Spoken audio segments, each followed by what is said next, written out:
Okay,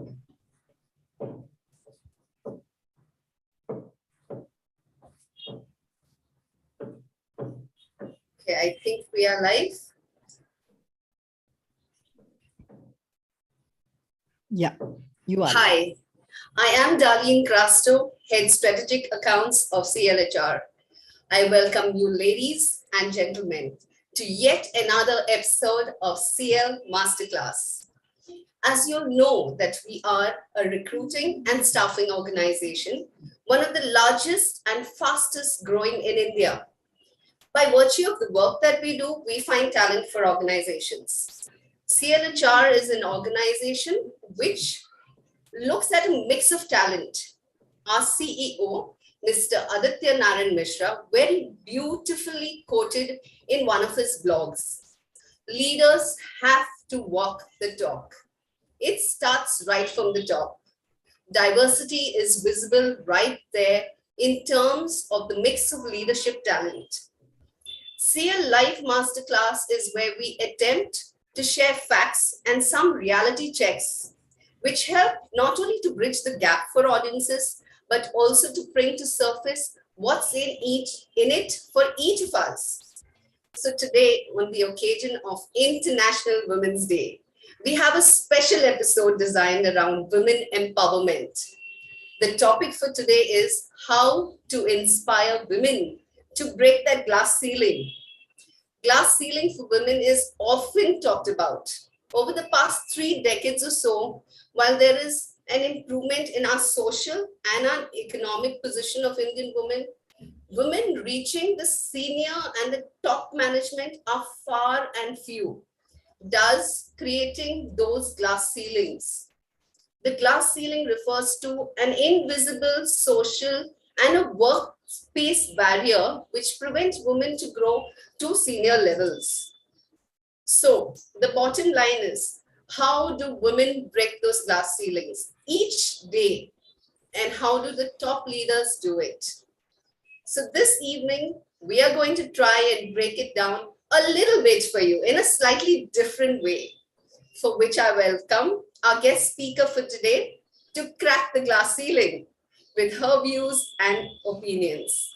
Dr. Michelle Phillip, Associate Professor and Head of English Department at Wilson College. Her area of interest has always been gender, media, and culture, with a focus on how media shapes identities. Besides teaching, she is very committed volunteer for the projects of YMCA over the past 25 years.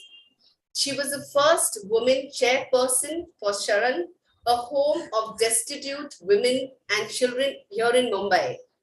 Former vice president of YMCA, she continues as a chairperson of the Vocational Training Center, seeking to empower women from the underprivileged class of society.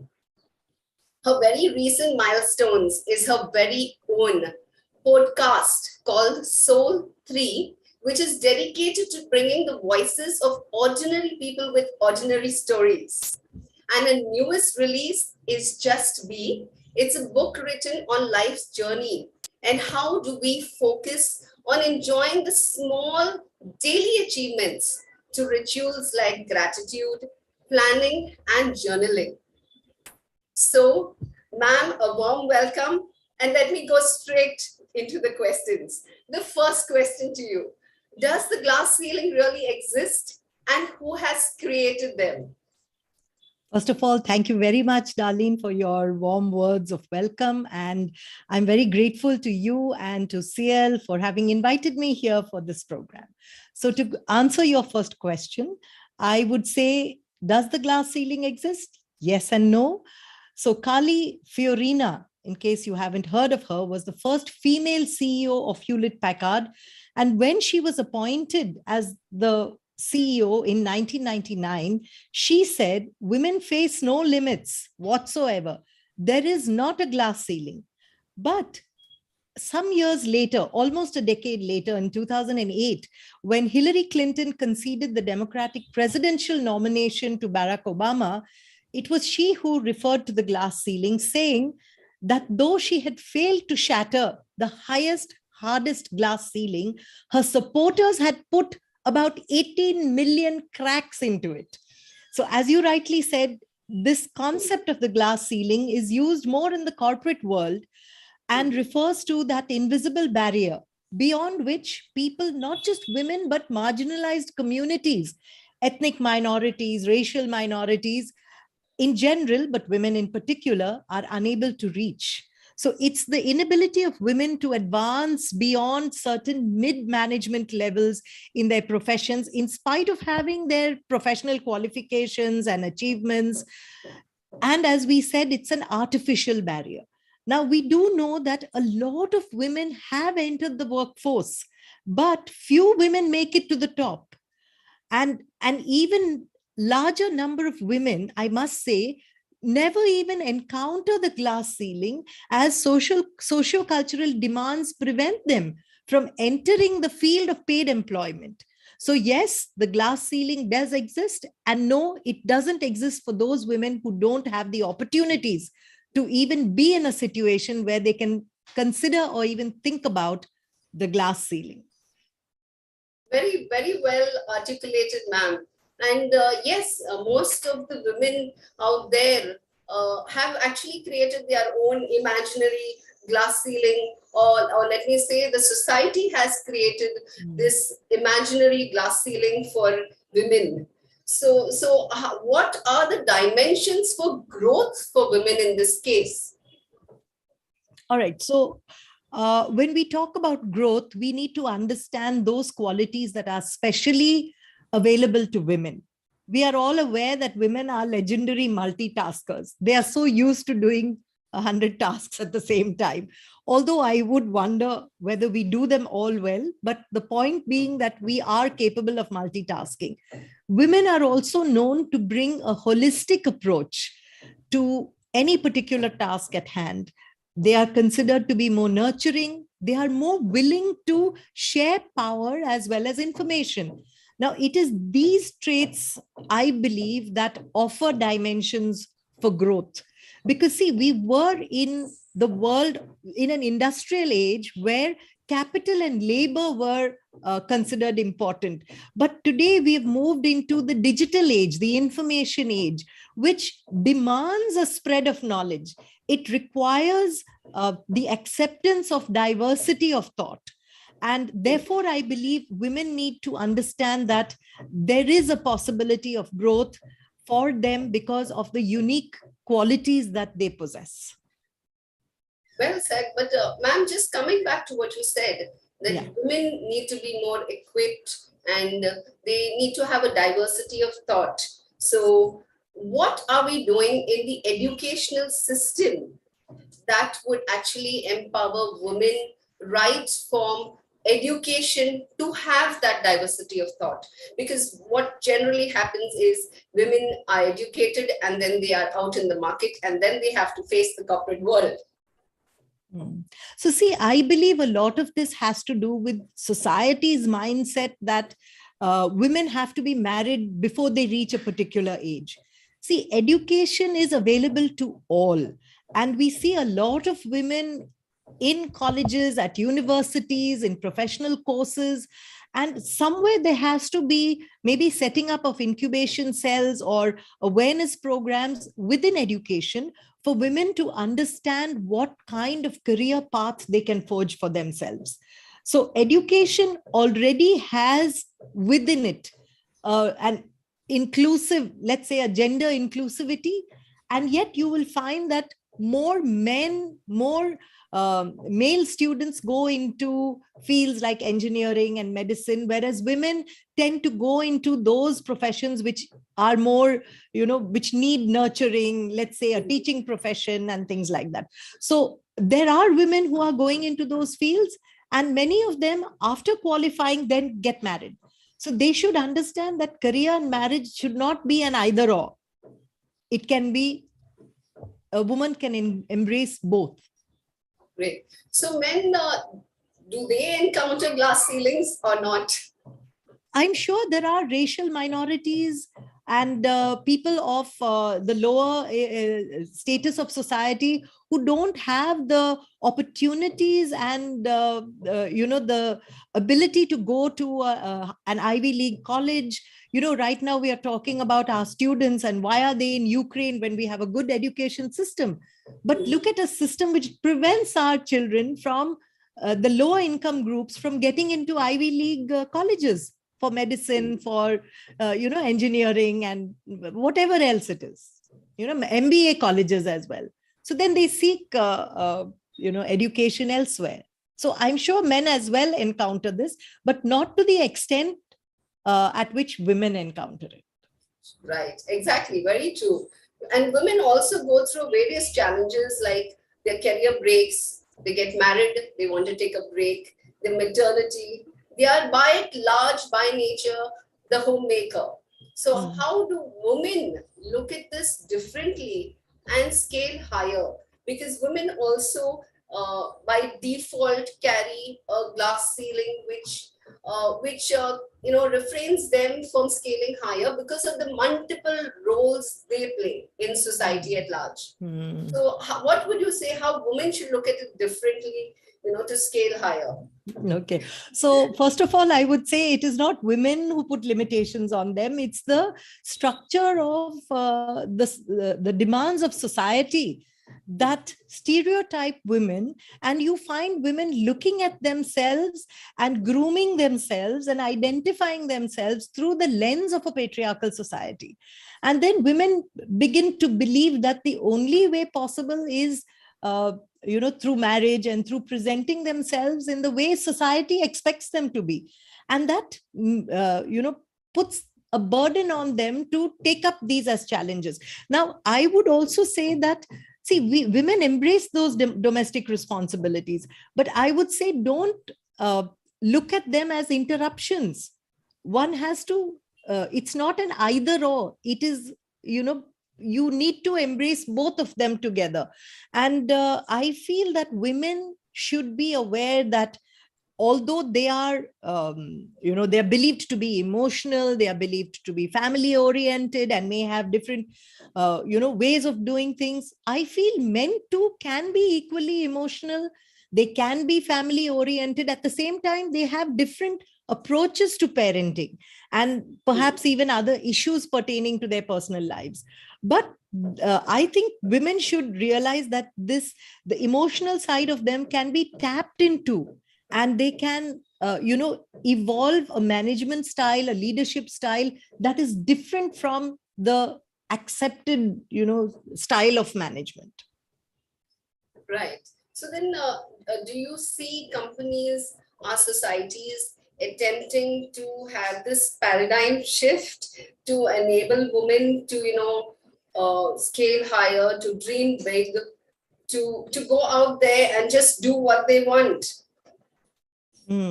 That's a very good question. So I think it will begin. I don't think, in fact, initially I would have said, and that my first thought would have been that, men are afraid that, okay, let's not say men, let's say a patriarchal society would feel threatened if more women came into positions of leadership. But on second thoughts, I don't think that is true. So if we look at what society can do, first of all, a society needs to undergo a complete shift of mindset. As you said, a complete paradigm shift. All right. They have to encourage both men and women to take equal responsibility for the home, for raising children, for care of the elderly. All these should be shared responsibilities. Okay, so first there has to be a societal shift in mindset. Secondly, we have to get over the biases that exist when it comes to, first of all, the appointment of women in organizations, and certain policies within the organization have to be relooked at. Now, at this time, I would like to talk about a concept called homophily, which is a tendency that people have to keep company with people who are in similar socio, let's say, cultural settings, socio-cultural positions. And therefore, men in high positions generally tend to keep company of other men who are similar to them in status, and then they kind of build a rapport, a network. And when it comes to recommending people for high positions, obviously they will recommend another man whom they are familiar with, who's their buddy, whom they've mentored. They would then recommend them, and these men would then take positions that perhaps a woman who's not as well known to them, who hasn't been chilling with the men, okay, would probably do better in. So I would say, from the point of view of organizations, they need to first of all get over considering breaks in service like maternity and caregiving. They need to stop calling it an interruption. I would say, just as companies mandate that their employees should take a month-long paid vacation, they should say that they should make maternity a compliance. You have to take a break to have a baby. Encourage women to take a break to marry, to set up their homes, to take care of elders, have flexi policies. These are all things that companies can do. More than that, some women who are at mid-level managements are not even aware of how they can equip themselves to get to top level positions. So there must be awareness programs where women are made aware of the things they need to do, perhaps get a diploma in finance. Generally women are not put into positions in companies other than dealing with human resource and wherever it involves people. When it comes to actual production, when it comes to manufacturing, when it comes to finance, we see a smaller number of women. So perhaps getting a degree in finance, becoming more aware of processes, industrial processes, these are all things that could then jettison women into the upper echelons of power. Another, I feel, should be to have career planning policies where there should be leadership as well as mentoring programs for women. So women should be mentored and taught how they can rise in a company. So you're preparing your management, your young women, to and identifying the skills and the women who are competent at an earlier stage in their career, and then telling them and training them to move upward. Okay, so it's necessary for companies to have these policies in place, and also to have checks and balances to ensure that these policies are then implemented, not just remain as policies. Right. Yeah. Lovely. So this is from a society or from a corporate or from a company dimension. What do you think, and how do you think we can motivate women to break the barriers, to pave the path for themselves? Because at large, the company would support, society would support, but it depends on her And themselves. on the women. Absolutely. And I would say, Darlene, when we talk about the glass ceiling, there are many women who forge a path for themselves. I would like to talk at some point a little later on, once we've talked about what women can do, about those women who are their own bosses, who have had their own startups. They've become millionaires with investing and carrying out their own businesses. But before we look at that, since you asked me what can motivate women to break these barriers, I think first and foremost, I would say, women dream big, step out boldly, take that leap of faith, believe in yourself. When you step out boldly, it's because you have understood the capacity, your own capacity to do the things that you will be expected to do. If you can lift up a car to save a child that is trapped underneath, that superhuman power that comes to you when a job has to be done. Believe that in any situation, you will find the way to carry out the tasks assigned to you. So don't be afraid. When you dream, dream big. So that would be my first word of advice to women.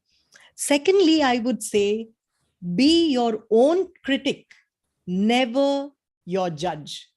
Most of the time when we dream of doing something, there's always that voice, in the back of our heads, which tells us, no, don't think you can, I don't think you can do it. Are you a fool? Do you think you can go and, be counted among those big wigs in an organization? And, we also have some, this self-talk that goes on in our minds, which undermines our capacity. So my second bit of advice would be your own critic. Be aware of your shortcomings, but at the same time, never judge yourself. Quieten that self-talk and find ways of looking at your strengths, which brings me to the third point, that is, we need to do what we call a SWOT analysis, where we examine our strengths, our weaknesses, our opportunities, and our challenges. So I would say, first and foremost, sit yourself down and write down your dream. What's the most ridiculous thing that you could do, you could dream of doing for yourself if you had no impediments, no limits? Write that down. Then do your SWOT analysis. Find out what your strengths are, what are the skills that you have, how you can cope with any task in that particular area. Don't expect to be a superwoman, but what are your strengths? What do you bring? What are the skills that you bring to the forum? Okay. Then look at your weaknesses. Everyone has weaknesses. Nobody is perfect.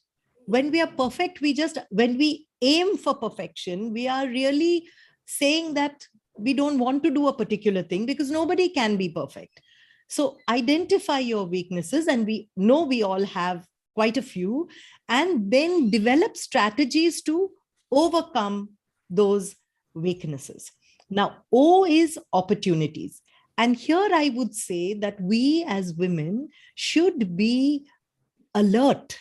Sometimes we let these opportunities pass us by. We have to be alert for when opportunity comes knocking at your door.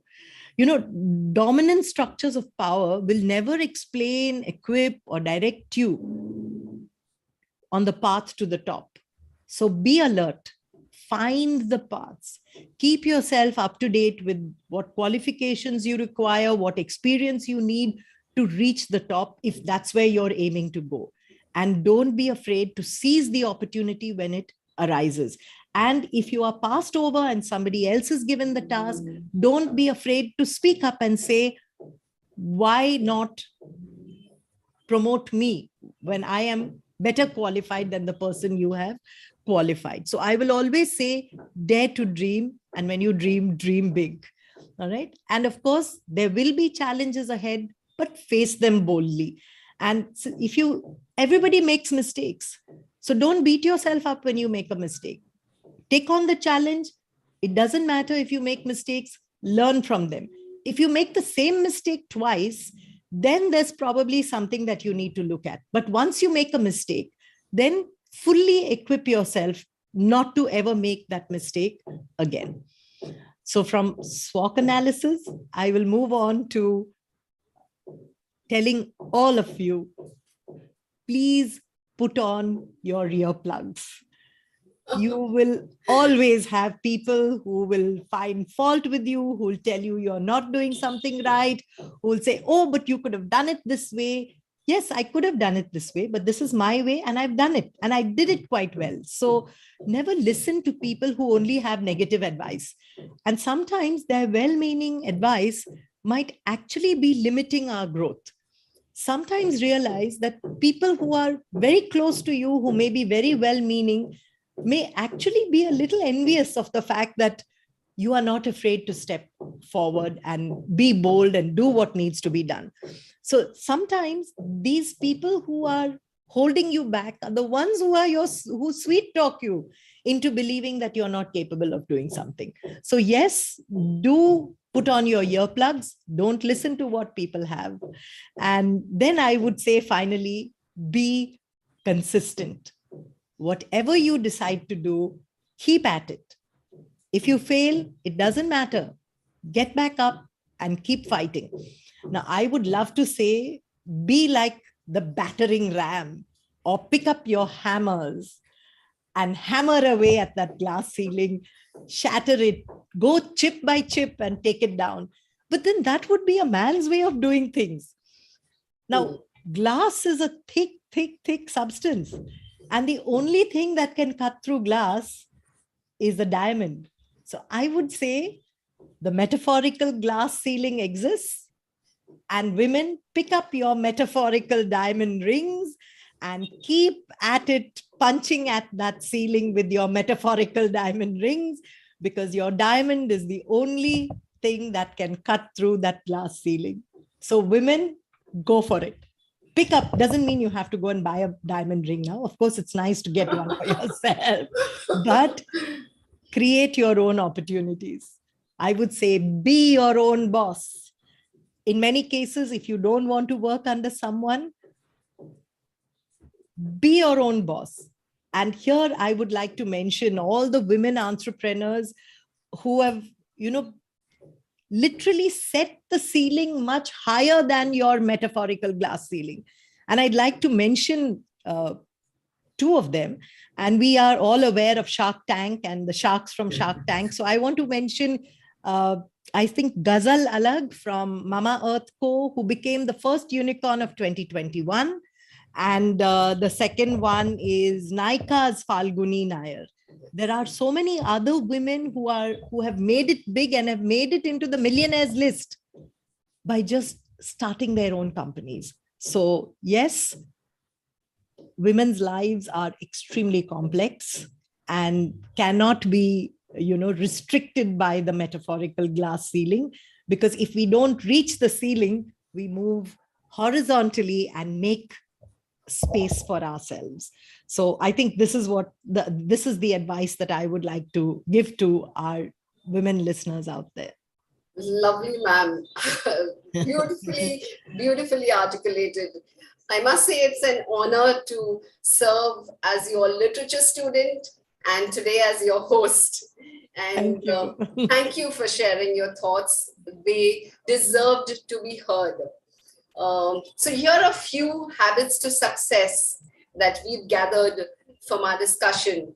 Dare to dream, equip yourself, be consistent, wear your earplugs, and the last, which I have totally fallen for, is be your own critic, but never your judge. So I think these would be words of motivation for women out there who are on a career break, on a marriage break, or also giving a kickstart to their career.